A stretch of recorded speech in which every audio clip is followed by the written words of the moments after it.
Late one night, just outside of a small, forgotten town, a man named James was driving along an empty highway. His truck's headlights cut through the thick fog that rolled in from the woods. It was the kind of night where every noise felt louder, every shadow seemed darker. He was miles from civilization, driving home after a long day of work.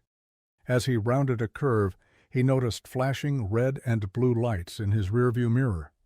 His heart skipped a beat. James wasn't speeding, and his truck's registration was up to date. What could they want? He pulled over, the gravel crackling beneath his tires. The fog grew denser, swallowing the world around him. The patrol car behind him remained stationary for several minutes. Too long. No one stepped out, just the lights, flashing over and over, casting eerie colors across the trees and the road. Finally, a tall officer in a dark uniform emerged from the car. His face was hidden under the brim of his hat, and his movements were unnaturally slow. James rolled down his window, trying to keep his composure. "Good evening, officer," James called out, his voice trembling slightly. The officer didn't respond. He simply stood by the truck, staring down at James through the open window. James noticed something unsettling. The officer's badge was old, too old.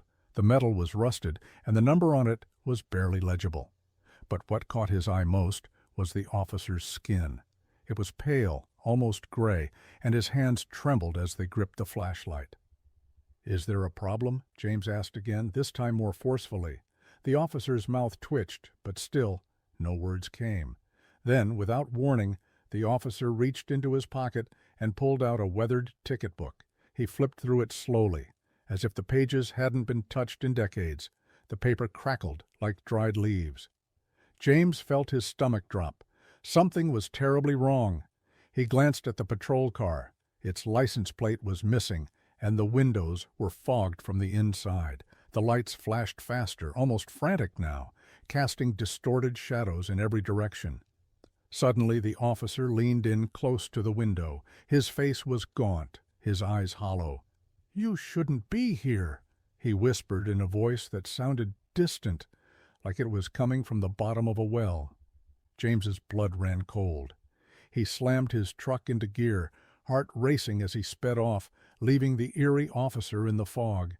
His hands gripped the steering wheel so tightly his knuckles turned white.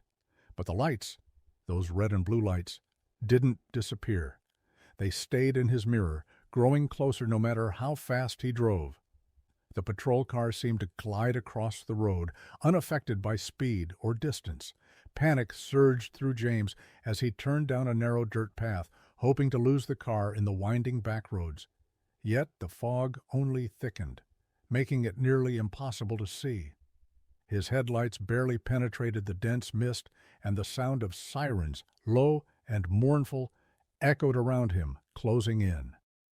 Suddenly his truck's engine sputtered, then died. James slammed the dashboard, trying to restart it, but the key wouldn't turn. The lights behind him flickered out, leaving him in complete darkness.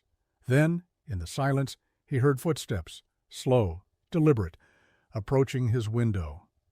James didn't wait.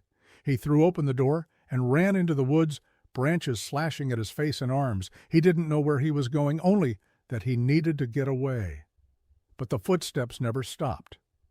They followed him, always just behind, crunching leaves and snapping twigs in the thick fog. He ran faster, heart pounding in his chest, lungs burning with every breath. Finally, he reached a clearing. In the center stood a decaying building, an old police station long abandoned. Its windows were shattered, and the sign out front was so worn that the words were barely legible. James stopped, panting, staring at the building. The footsteps were gone. Silence filled the air. But just as he thought he was safe, a cold hand gripped his shoulder. He turned slowly, dread filling his gut. There, standing behind him, was the officer. His face was twisted into a grotesque grin, eyes hollow and empty. "You were never meant to leave," the officer whispered, his voice like wind through dead trees. The last thing James saw was the flash of red and blue lights before everything went dark.